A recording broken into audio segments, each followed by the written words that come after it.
Roman Reigns title হেরে গিয়েছে বলে আমরা কি রোমান রেন্সকে ভুলে যাব? দেখুন, রোমান রেন্স তার 4 বছরের টাইটেল রেন চলা অবস্থায় এত বড় বড় রেসলারের সঙ্গে ম্যাচ খেলেছেন, অনেকগুলো রেকর্ড করেছেন। শুধু এই নয়, আমাদেরকে এত বড় বড় ম্যাচ উপহার দিয়েছেন। রোমান রেন্সকে ভুলে যাওয়া একেবারেই অসম্ভব। চলুন আজকের এই ভিডিওটিতে রোমান রেঞ্জের 4 বছরের টাইটেল রেন চলা অবস্থায় ঘটে যাওয়া বেশ কিছু বিষয় নিয়ে আপনাদের সামনে সংক্ষেপে ডিসকাস করি। জানতে হলে ভিডিওটি সম্পূর্ণ দেখবেন। এই বিশেষ করে রোমান রেন্স 2020 সালে ইউনিভার্সাল চ্যাম্পিয়ন হবার পর একের পর এক রেসলারের সঙ্গে বিশাল বড় বড় ম্যাচ উপহার দিয়েছেন। হয়তোবা সেই সময় সেই ম্যাচগুলোর মর্যাদা বুঝতে পারি নাই, তবে বর্তমান সময়ে এসে আমরা সকলেই সেই ম্যাচগুলোর মর্যাদা বুঝতে পারছি। একমাত্র রোমান রেঞ্জের দ্বারাই এত বড় বড় ম্যাচ উপহার দেওয়া সম্ভব। বিশেষ করে দেখা গিয়েছিল জেউস of bronze, Roman McIntyre, Daniel Bryan, Kevin Owens থেকে শুরু করে রেসলমেনিয়া 37-এ এজ ড্যানিয়েল ব্রায়ানকে একসঙ্গে পিন করে রোমান রেন্স জয় তুলে নিয়েছিলেন।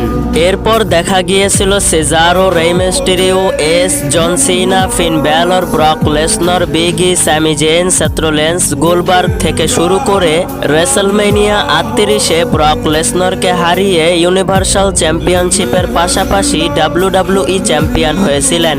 শুধু এই নয়, এরপর আনডিসপিউটেড WWE চ্যাম্পিয়ন হিসাবে Matt Riddle, Brock Lesnar, Drew McIntyre, Logan Paul, Kevin Owens, Sami Zayn থেকে শুরু করে রেসলমেনিয়া 39-এ কোডি রোডসকে হারিয়েছিলেন। এরপর 2023 সালে এসে রোমান রেন্সকে বেশ কয়েকটি ট্যাগ টিম ম্যাচ এবং সিঙ্গেল ম্যাচ খেলতে দেখা গিয়েছিল। তবে রোমান রেন্স রেসলমেনিয়া 40-এ এসে 1316 দিনের টাইটেল রেন শেষ করে কোডি রোডসের কাছে আনডিসপিউটেড WWE টাইটেল হারতে হয়েছিল।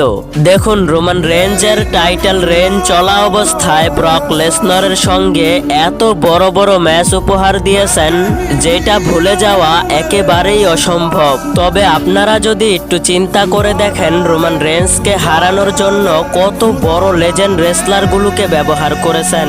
দ্য রক, জন সিনা, আন্ডারটেকারের মতন এত বড় লেজেন্ডকে ব্যবহার করেছেন। তবে WWE ম্যানেজমেন্ট রোমান রেন্সকে সম্মান সহকারে হারানোর জন্য যথেষ্ট পরিমাণ চেষ্টা করেছেন। আর বিশেষ করে রোমান রেন্স যে কাজগুলো করেছেন সেটা WWE-তে আজীবন স্মরণীয় হয়ে থাকবে। যদিও বা বর্তমান সময় রোমান রেঞ্জের কাছে কোনো টাইটেল নেই, আমার মনে হয় বর্তমান সময় রোমান রেন্স নিজেই একটা টাইটেল। রোমান রেঞ্জের জন্য শুভ কামনা রইল। আশা করব খুব শীঘ্রই রোমান রেন্স আবারও আমাদের মাঝে ফিরে আসবেন।